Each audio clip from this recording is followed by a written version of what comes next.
कर्तव्यात कसूर. बोदवडचे सहाय्यक पोलीस निरीक्षकांसह 3 पोलीस कर्मचारी निलंबित. ठिकाण: बोदवड, जिल्हा जळगाव. कारवाई करणारे अधिकारी: जिल्हा पोलीस अधीक्षक श्रीकांत धिवरे. निलंबित पोलीस: सपोनी दीपक सुरवडकर, ASI रवींद्र गुरचळ आणि पो. हे कॉ. नंदकिशोर धनके. नेमके प्रकरण काय?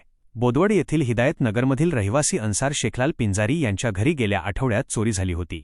चोरीच्या संशयावरून पोलिसांनी अरबाज शहा नावाच्या संशयिताची चौकशी करून त्याला सोडून दिले होते. सुटका झाल्यानंतर अरबाजने अन्सारला ठार मारण्याची धमकी दिली होती. अन्सारने या धमकीबाबत पोलिसांत तक्रार करूनही पोलिसांनी त्याची दखल घेतली नाही. परिणामी अरबाजने दिलेल्या धमकीनुसार मे 20 रोजी अन्सार पिंजारी यांचा खून केला. कारवाईचे कारण: पोलीस हलगर्जीपणा.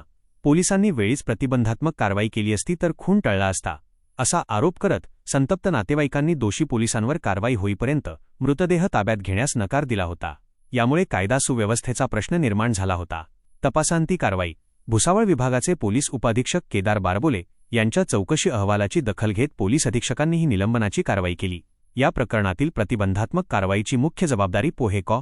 नंदकिशोर धनके यांच्याकडे होती, जी त्यांनी पार पाडली नाही.